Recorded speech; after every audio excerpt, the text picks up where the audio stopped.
Hi guys and welcome back to my YouTube channel. Mayam ngasi video is makeup ki look sama buraga lakchari ado makeup ki look se create tawina se mayam ga punna aduga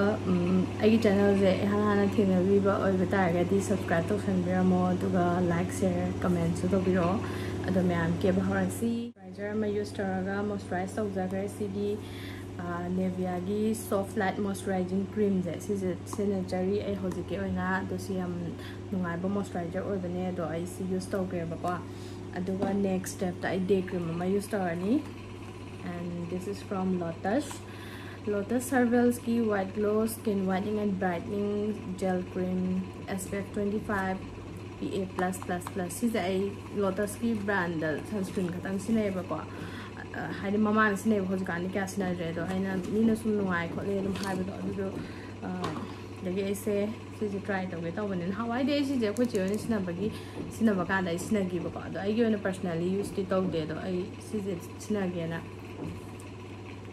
and that no na mintra dagi live never go oh no and that she's tanka salaga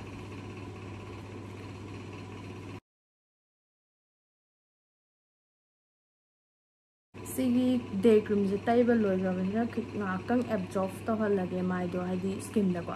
aduduga si tawikanda ai pisum je hana gi awrage pisum yeksalaga best to tawrage ko do mayam pisum ek powersi ai pisum je foi da amna su kuire aduga aina foi ta ga su razor na foi ba ko aduna pisum je ka phaga di oi de do dum pang sana ba dum yi ai di pisum isa gi di ko I currently saw where the some day town neighbors in the bomb. Smiley with the Gexan, but the natural tar neighbor.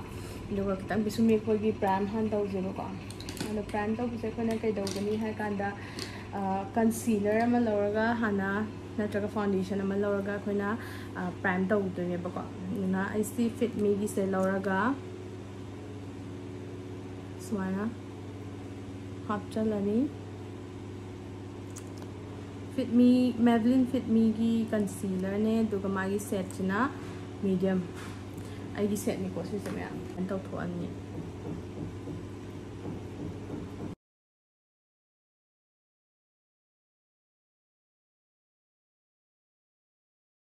concealer type की बगी कोई पिसुम दलो है ना पक्सा लंबा जो है ना ड्रागना थोम जा लंबा जो है बकादो उसमें ना ब्रश आतो थोपीरानी है दी कोई angle sorry eyebrow की spoolie go ko si just mana brush ya was e pisum hana basna spoolie go ko adu mana smana igana koma to thopirani ko duka pisum ek pagi brush law birani angle brush aduga powder ni ke su yai or cream gel laidana adu mani ke su yai or any pencil na fill tawraga lotion ke su yai but for me gonna use a cream si je ai cream je aina Peachy gi Peachy gi pack ko ado yam nungai ba kaino oil gel oil pisum yek pagi kuidri ai si use to ba atopa hana sina me ba ko si je nungai hai mi kaina do you try to be like but it's really good ado smana kom ato thupira ba matungda अखोगी पिसुम दुगी मतुंगिना shape की मतुंगिना मीगी पिसुम की shape लेरमबदो दुगी मतुंगिना अखोने पिसुम येकदाबने just a little bit on my hands माना लेरनी बको अदुदुगा कोई angle brush दा मागी मतोन हाइता tips of the brush हाइता मतोन द लौरगा just outline हाना फजना पिबिरनी बा पिसुम येकदा मखोंग लगे हम ये पया दे कगिनो है काना पिसुम जे मखोंग लगे ये पता गदी खतंग हार्श ओइना दुगो याम हेवी ओइना हाइदी याम थोमजल फजदा बि मौन उ बने बको देन फजार पिसुम ददुना बा अना आउटलाइन सेस माय हाना पिबियानी मखागी को दुगा मथक की सुमोस मायना सेम को I pisum ju tat le ba ko phajana pisum je growth taw je hojgan do ai phajana care lo bi da ba ai ga dra sembi da ba ai ga da ma taw bai ne ba ꯑꯗꯨꯒ ꯇꯝ ꯇꯝꯅ ꯁꯤ feel out ꯇꯧꯕꯤꯔꯅꯤ gap ꯂꯩꯕꯗꯣ ꯃꯅꯨꯡꯗ ꯍꯧꯗꯕ ꯂꯩꯗꯅ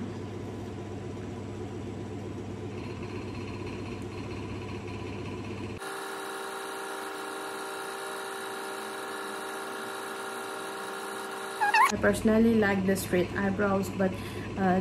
hojiki oinade agi brows se yamna like angular haidura round haidura mai to lere baduna ai pisme pham yam nungai ta bas style on da legi ba yam nungai te duga su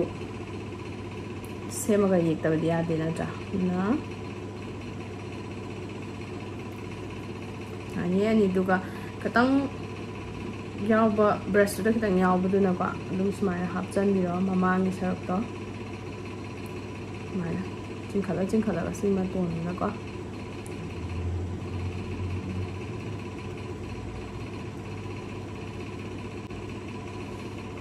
smai maybe sum ja hat to pirani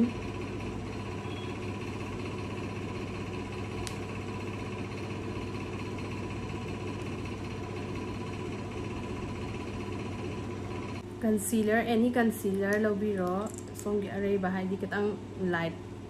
tone oi ba ko aduga just a bit under the brows sman happy rane aduga kitang yam kana keno sman lip chu dum happy ram yare because we gonna put the eyeshadow akoi eyeshadow sangdui ni na sman hapjan biram ba ko aduga sigumba eyeshadow gi brush ta yaurak pane dum clean up tawma gi type ta dum sinaba yaba ko duda taraga straight oihanbirani clean up tawthokpa yawanidaba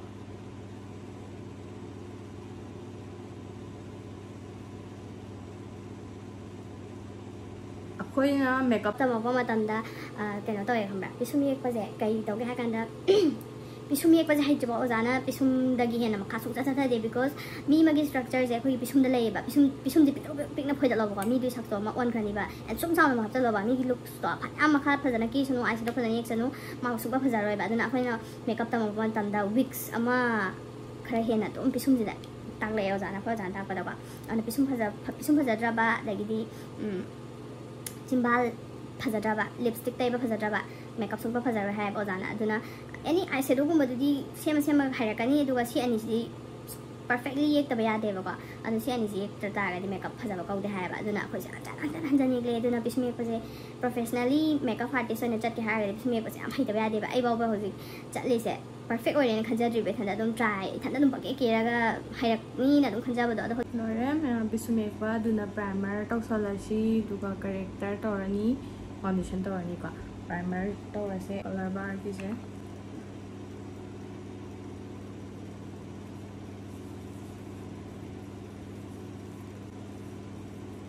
Rang of them set to Holani, Zungi, Kano, illuminating moisturizer. She's like a moisturizer is a Bawane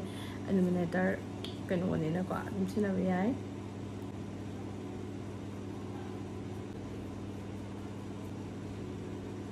Corrector says Sidagi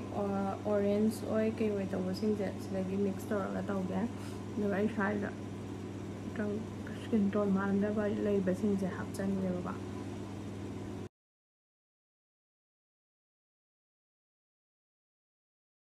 Foundation the Maybelline की New York की 30-hour foundation का 24-hour foundation का सी अनि से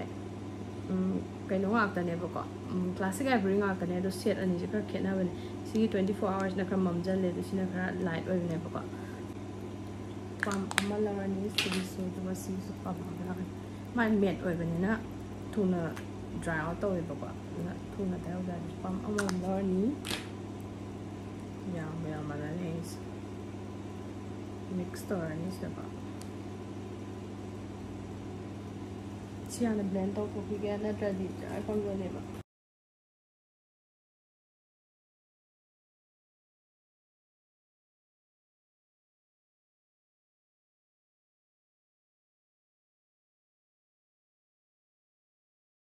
concealer se inside cosmetic ki concealer do kitang hap ke yam kan ha par di ngora le ra ko ni na ba under eyes se kitang ka ha pa ga duga na to na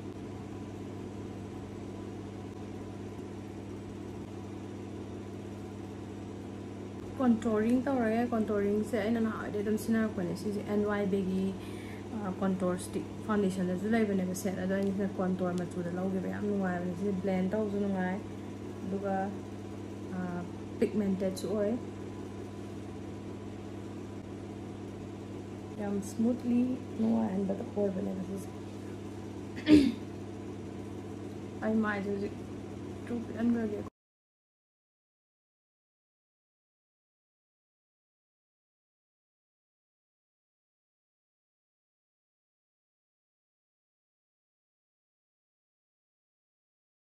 duga bronzer gidamak ta dinga sidi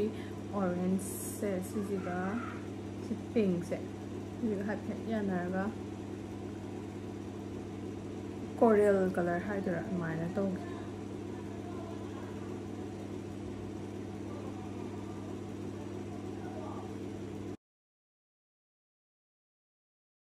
sige Mars cosmetic ki se joina tawra ga sigidi ma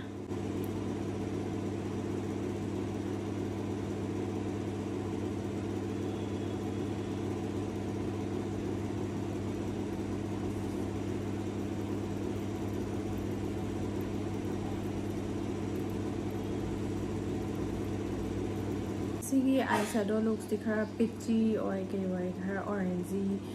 warm side ta chang color ring taw siba ai si eyeshadow je makeup revolution ni machi am ka le me ko orange sigi color se Norani Chris line pirani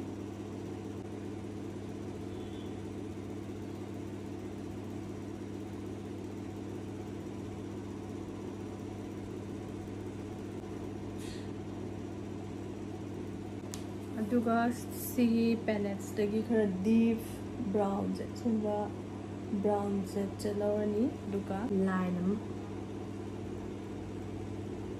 angular brush na taranga line am semirani onen khatada taba ma padala ko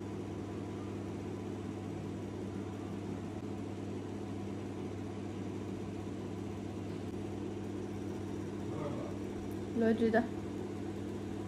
साइगी blending brush तो लौरगा orange color अखोई हुजी लौगिबदो अदु दुम तौरगा blend out तौसनबिरानी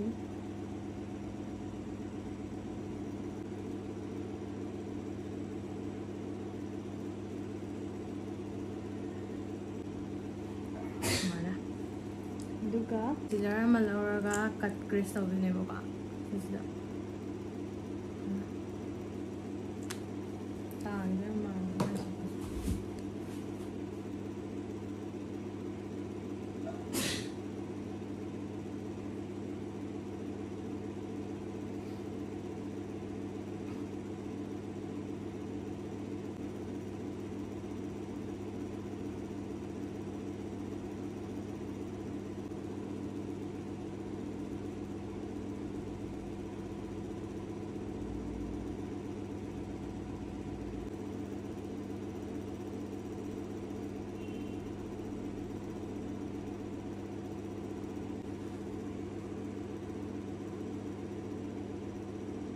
दुगा सिगी crease सिदने अखोन सि white ये crease दा हामबदा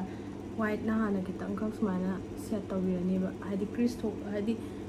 crease तौदना बा तारे चेखार तना क्रीक लाक्तना बा व्हाइट शेडो नत्रगा सेटिंग बाउदाना बा मान तौबिरनी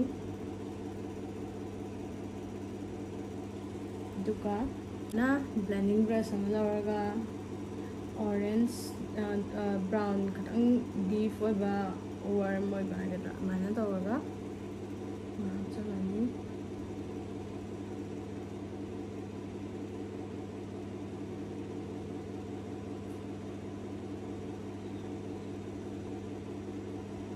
khada sapchan be aya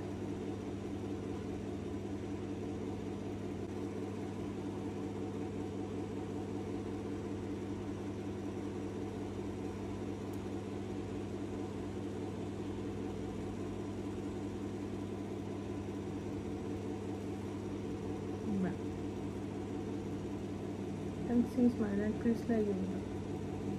ꯊꯝꯖꯤꯟꯕꯤꯔꯛꯄꯅꯦꯕ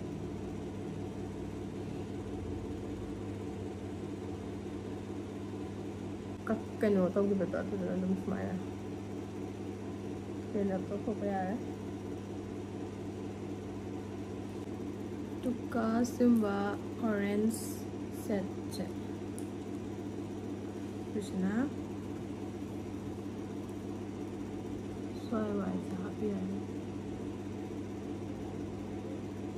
light ꯑꯣꯏꯕꯗꯣ ꯑꯗꯨꯗꯨꯅꯤꯀꯣ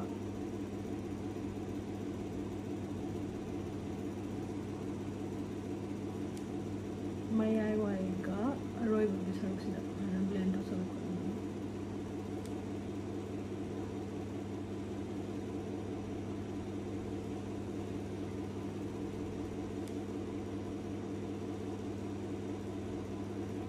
cream नत्रगा white दुमाना हापे आ रहा है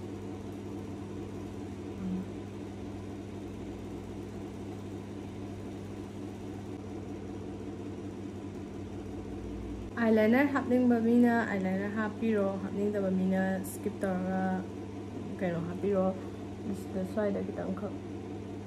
liner hapcha ga gidi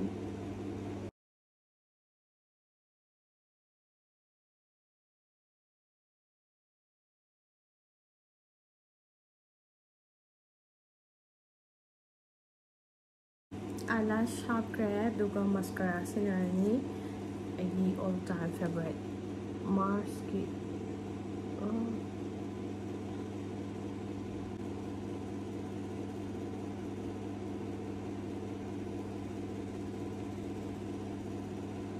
sidagi kitang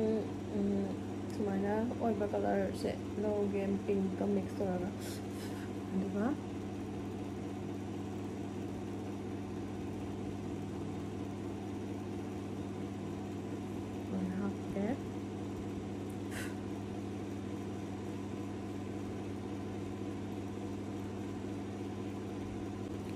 nose contour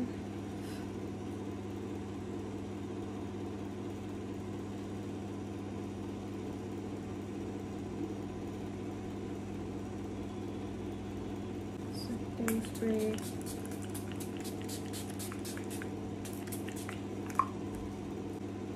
orange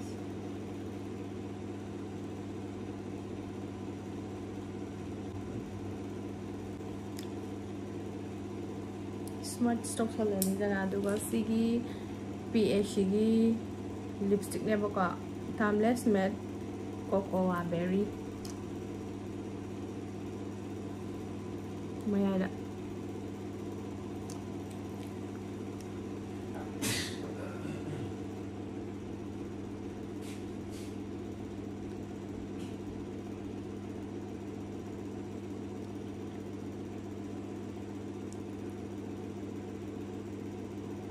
Duga last highlighter hapani and this highlighter is from Makeup Revolution Pro. Ngasi look sidi kitang gold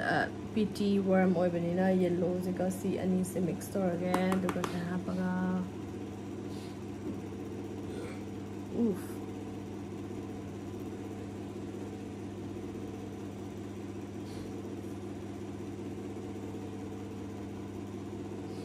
naton mayay da so kitang hapirani and then on the chin lore ma'am sida laire nga sigi look se aduga ai si samban dis manum punlani ba ko hadi ai samdoroy ge ba sam hairstyle to ado ma'am yeng bibai da magta thank you for watching aduga mathang darak pada su makeup video ma'am purga lake ai mai sam pak wan le naksala su ngar bye see you again